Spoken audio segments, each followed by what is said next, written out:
નમસ્કાર મિત્રો, સ્વાગત છે તમારું આપણી આ યુટ્યુબ ચેનલમાં જેનું નામ છે ગુજરાતી જીકેની જમાવટ।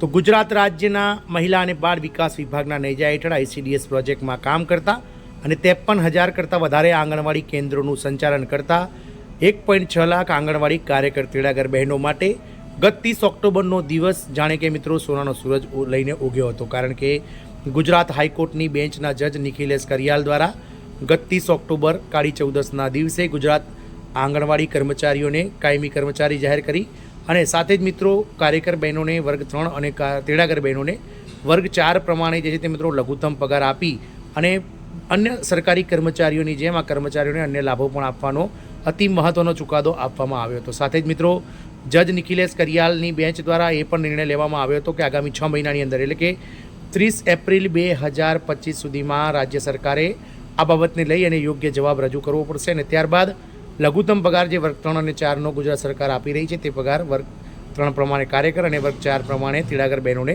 ચૂકવવા માટે તેમણે જણાવ્યું હતું। પરંતુ આજે વાતને 3 મહિના જેટલો સમયગાળો વીતી ગયો હોવા છતાં પણ હજુ ગુજરાત રાજ્યના સરકાર દ્વારા અથવા તો ગુજરાત રાજ્ય મહિલા અને બાળ વિકાસ વિભાગ દ્વારા આ બાબતને લઈ અને કોઈ પણ જાતનું મિત્રો જે છે તે મિત્રો એક પણ શબ્દ ઉચ્ચારવામાં નથી આવી રહ્યો। આથી ગુજરાતના જે છે તે મિત્રો 1.6 લાખ કરતાં વધારે આંગણવાડી કાર્યકર તેડાગર બહેનોમાં રોષની લાગણી ફાટી નીકળી છે। તો આજના વિડીયોમાં વિગતવાર જાણીએ કે શું હતો 30 ઓક્ટોબરનો ચુકાદો અને કેમ ગુજરાત સરકાર આ બાબતને લઈ અને મિત્રો ઉદાસીન છે અને શું આ ચુકાદાને લઈ અને ગુજરાત સરકાર ગંભીર બનશે। આગામી 30 એપ્રિલ સુધીમાં શું ગુજરાત સરકાર તેનો જવાબ રજૂ કરશે કે નહીં અને આ કર્મચારીઓને ગુજરાત હાઈકોર્ટે આપેલા ચુકાદા અનુરૂપ લાભો મળશે કે નહીં તેને લઈને વિડીયોમાં વિગતવાર ચર્ચા કરીએ। તો વિડીયોના અંત સુધી તમે બન્યા રહો અને જો ચેનલમાં નવા હો તો અમારી ચેનલને લાઇક શેર સબસ્ક્રાઇબ કરી બાજુમાં રહેલું બેલ આઇકોન દબાવી ઓલ નોટિફિકેશન ઓન કરો, જેથી કરીને ચેનલ પર મૂકવામાં આવતા આવા આંગણવાડીને લગતા ન્યૂઝ, પગાર વધારાને લગતા ન્યૂઝ તમને સરળતાથી અમારા ચેનલના માધ્યમથી ઉપલબ્ધ થઈ જાય। તો ગુજરાત સહિત દેશભરના 24 લાખ કરતાં વધારે આંગણવાડી કાર્યકર તેડાગર બહેનો અને મિની આંગણવાડી કાર્યકર બહેનો માટે ગત 30 ઓક્ટોબરના રોજ આનંદના સમાચાર જાહેર થયા હતા, કારણ કે વર્ષોથી જે પડતર માંગણીઓ હતી હાઈકોર્ટમાં, જે વર્ષોથી પડતર પડેલી જે કાર્યકર તેડાગર બહેનોની અરજીઓ છે તેના ચુકાદાના અનુરૂપ ગુજરાત હાઈકોર્ટની બેન્ચ દ્વારા અતિ મહત્ત્વનો ચુકાદો આપવામાં આવ્યો હતો, જેમાં રાજ્યની આંગણવાડી બહેનોને કાયમી કર્મચારી તરીકેના પગાર અને લાભો આપવાનો આદેશ આપવામાં આવ્યો હતો। વર્ગ 3 અને 4 જેટલો પગાર જ લાભો આપવો પડશે। ગુજરાત હાઈકોર્ટના ચુકાદો મહત્ત્વનો છે। બેરોજગાર મહિલાઓની લાચારીને દુરુપયોગ કરીને માનદ પગાર આપવાનું અસ્વીકાર્ય છે તેવું જસ્ટિસ નિખિલેશ કાર્યાલય વિદ્વતાપૂર્ણ નિર્ણય સાથે ચુકાદો આપ્યો હતો। માનદ શબ્દનું જ ખોટું અર્થઘટન થાય છે તેવું પણ હાઈકોર્ટે કહ્યું હતું। 6 માસમાં નીતિ બનાવવાની અમલની તાકીદ કરવાનું કહ્યું હતું। એરિયસ પણ ચૂકવાશે। વર્ગ 3 અને 4માં સરકારી કર્મચારીઓના સમાન કામ કરતા મહિલાઓ સાથે સરકાર ભેદભાવ કરે છે તે ગેરબંધારણીય છે। રાજ્યના 1.6 લાખ આંગણવાડી બહેનોને આનો લાભ મળશે। મિત્રો ગુજરાત સહિત જે છે તે મિત્રો દેશભરના 24 લાખ જે આંગણવાડી કાર્યકર તેડાગર બહેનો, મિની આંગણવાડી કાર્યકર બહેનો છે તેમના માટે આ ચુકાદો અતિ મહત્ત્વનો હતો, કારણ કે સરકાર દ્વારા વર્ષોથી પડતર પડેલી અને ઘણા લાંબા સમયથી જે કાર્યકર તેડાગર બહેનોએ હાઈકોર્ટમાં અરજીઓ કરેલી હતી તે અરજીઓના ચુકાદાના રૂપે ગુજરાત હાઈકોર્ટના જજે આ નિર્ણય આપ્યો હતો। મિત્રો આપ સૌને જણાવી દઈએ કે ગુજરાત હાઈકોર્ટ દ્વારા આ બાબતને લઈ અને મિત્રો વર્ષ 2018 સુધીનો ક્રાઇટેરિયા નક્કી કરવામાં આવ્યો હતો, જેમાં વર્ષ 2015થી લઈને 18 સુધી અરજી કરનાર તમામ બહેનોને જે છે તે મિત્રો આ અરજીમાં સમાવેશ કરવામાં આવ્યો હતો અને તેમને એરિયસ પણ આપવાને લઈ અને મિત્રો ગુજરાત હાઈકોર્ટે આ ચુકાદામાં ટકોર્યું હતું।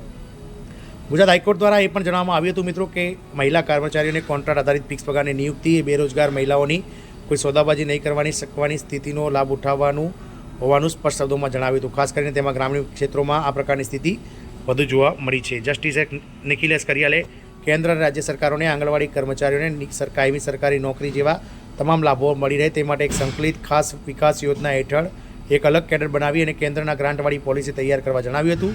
આ આદેશ Gujarat civil services classification and recruitment general rule 1967 હેઠળ આપવામાં આવ્યો હતો।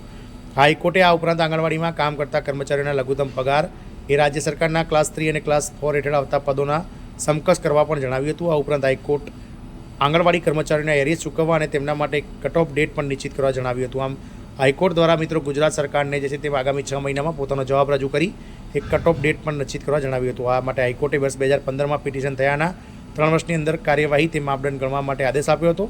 આંગણવાડીમાં કામ કરતા મહિલામાં આંગણવાડી વર્કર્સને મહિને 10,000 રૂપિયા અને સહાયકોને 5,500 રૂપિયા પ્રતિ માસ આપવામાં આવે છે। આ રકમ ક્લાસ 4માં કર્મચારીઓને મળતી પગારની સરખામણીમાં 4 કલાકના કામ માટે અત્યંત ઓછું હોવાનું નિરીક્ષણ હાઈકોર્ટ દ્વારા કરવામાં આવ્યું હતું।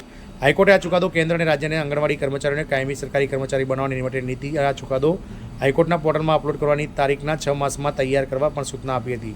આમ મિત્રો ગુજરાત હાઈકોર્ટે 6 માસની અંદર ગુજરાત સરકારને આ પોલિસી તૈયાર કરી અને જે છે તે મિત્રો સરકારને જવાબ રજૂ કરવા માટે કહ્યું હતું. આ ચુકાદો જે પોર્ટલ પર અપલોડ થઈ ગયો છે. હાઈકોર્ટે તેના આદેશ માટે એ પણ જણાવ્યું હતું કે સરકાર આ અંગે કોઈ નિર્ણય લે તે સમયગાળામાં આંગણવાડીના કર્મચારીઓને સરકારના ક્લાસ 3 અને ક્લાસ 4ના કર્મચારીઓના લઘુત્તમ વેતન જેટલો પગાર આપવાનો રહેશે. વર્ષ 2015માં આંગણવાડીમાં કામ કરતા હજારો કર્મચારીઓએ હાઈકોર્ટમાં એક અરજી કરીને જણાવ્યું હતું કે તેઓ 10 વર્ષ કે તે વધુ સમયથી આંગણવાડીમાં કામ કરી રહ્યા છે અને તેમાં તેઓને નોકરીની કોઈ ગેરંટી વગર લઘુત્તમ પગાર મેળવે છે. આ પદો પર કામ કરતી મહિલાઓ સાથે મોટો ભેદભાવ છે અને તેમનું શોષણ થાય છે. અરજદારોનો ઇન્ટિગ્રેટેડ ચાઇલ્ડ ડેવલપમેન્ટ સર્વિસીસ એટલે કે ICDS યોજના હેઠળ આ રીતે અપાતી નિયુક્તિને બંધારણીય જોગવાઈનો ભંગ છે. હાઈકોર્ટે એ પણ નોંધ્યું હતું કે આંગણવાડી અને સરકારી કર્મચારીઓ વચ્ચે આ રીતે ભેદભાવ કરવામાં આવે છે અને તેમની કામગીરીઓ સામે જે વેતન ચૂકવાય છે તે તેમની કામગીરી એક પ્રી સ્કૂલ શિક્ષક, counsellor, coordinator, public relation manager, clerk આ તમામનો સમન્વય છે. આ ઉપરાંત તેઓએ 9:45થી લઈ બપોરના 3:45 સુધી આંગણવાડી સંભાળવાની રહેશે. આ ખાસ વિકાસ માટેની યોજનાઓ ચલાવવાનું ગૌરવ લેવાની આંગણવાડી કર્મચારીઓને અત્યંત ઓછું વેતન ચૂકવાય છે તેવું પણ હાઈકોર્ટે નોંધ્યું હતું. હાઈકોર્ટે તીખાન નિરીક્ષણમાં જણાવ્યું હતું કે હાઈકોર્ટમાં જે આંગણવાડી કર્મચારી જે આંગણવાડી વિભાગમાં કામ કરે છે તે મહિલાઓ છે અને મહિલાઓની લાચારીનો સરકાર લાભ ઉઠાવે છે. તેઓ પછી સરકારી શરતો સિવાય સ્વીકાર્યા સિવાય અન્ય કોઈ વિકલ્પ નથી. બંધારણીય જાતિ જેન્ડર આધારિત ભેદભાવ સ્વીકારતું નથી. આંગણવાડીમાં કામ કરતા તમામ કર્મચારીઓ મહિલા છે અને તેથી સરકાર તેમને સરકારીની કાયમી નોકરીમાં સમાવીને તેમની સાથે ભેદભાવ કરી રહી છે, નહીં સમાવીને. હાઈકોર્ટે જણાવ્યું હતું કે માનદ કે ઓનરરી તે તદ્દન ખોટી વ્યાખ્યા આંગણવાડીની બહેનો માટે લાગુ કરાઈ છે. આ કામ માટે ભરતી કામ કરતા મહિલાઓની પસંદગીના પણ માપદંડ છે. તેઓ માટે ઉંમર મર્યાદા છે. તેમને તબીબ પરીક્ષણમાંથી પસાર થવું પડશે અને કામકાજ નિશ્ચિત થાય છે અને વહીવટીતંત્ર હેઠળ કામ કરવાનું હોય છે. આથી સરકારી જે કર્મચારીને કામ કરવાના હોય છે તેવી તમામ પ્રક્રિયા અને તમામ કામો તેમને કરવા પડે છે, પરંતુ પગાર એ પ્રમાણે નથી. તેમની સામે શિસ્તભંગના પગલાં પણ લઈ શકાય છે. તેથી તેઓ સરકારના કાયમી કર્મચારી છે. તેથી તેમના માટે માનદ શબ્દનો ઉપયોગ કરીને તેમને નિયમિત નોકરી નહીં આપવી અને તેનો લાભો નહીં આપવા એ સ્વીકાર્ય બને તેમ નથી. આમ સરકાર દ્વારા મિત્રો આ કર્મચારીઓ જે 24 લાખ કરતાં વધારે દેશના આંગણવાડી કર્મચારીઓ છે તેમને કાયમી સરકારી કર્મચારી બનાવવાને લઈને ગત 30 ઓક્ટોબરના રોજ અતિ મહત્વનો ચુકાદો ગુજરાત હાઈકોર્ટ દ્વારા આપવામાં આવ્યો હતો. પરંતુ આજે 3 માસનો સમયગાળો વીતી ગયો હોવા છતાં પણ સરકાર હજુ આ બાબતને લઈને ઉદાસીન છે. કારણ કે કેન્દ્ર સરકાર દ્વારા ચલાવવામાં આવતો ICDS પ્રોજેક્ટ જેમાં માનદ વેતનમાં 60% હિસ્સો કેન્દ્ર સરકારનો છે, 40% હિસ્સો જે છે તે મિત્રો રાજ્ય સરકારનો છે. રાજ્ય સરકાર દ્વારા અગાઉ પણ મિત્રો જે 40% હિસ્સો છે તે વધારીને જે છે તે અગાઉથી 100%થી વધારે કરી દેવામાં આવે છે. વર્ષ 2018થી આ માનદ વેતનનો 60% હિસ્સો કેન્દ્ર સરકાર દ્વારા વધારવામાં નથી આવ્યો. આથી હવે જે ગુજરાત હાઈકોર્ટના ચુકાદાને લઈ અને ગુજરાત સરકાર જે છે તે મિત્રો આ ચુકાદાને હવે સુપ્રીમ કોર્ટમાં પડકારશે અને ક્યાંક ને ક્યાંક મિત્રો સુપ્રીમ કોર્ટમાં કેન્દ્ર સરકાર દ્વારા આ કર્મચારીઓના પગાર વધારો કરી અને ક્યાંક ને ક્યાંક આ કેસને દબાવવામાં આવે તેવી ભીતિ હાલમાં સેવાઈ રહી છે. પરંતુ ગુજરાત હાઈકોર્ટનો આ ચુકાદો 24 લાખ આંગણવાડી કર્મચારીઓ માટે જે છે તે મિત્રો પ્રાણરૂપ બની રહ્યો છે. મિત્રો જોવાનું એ રહેશે કે સરકાર આગામી 30 એપ્રિલ સુધીમાં હાઈકોર્ટમાં શું જવાબ રજૂ કરે છે અને શું સરકાર આ હાઈકોર્ટના ચુકાદાને માની અને કર્મચારીઓને યોગ્ય મિત્રો લાભો આપે છે કે નહીં એ તો સમય જ બતાવશે.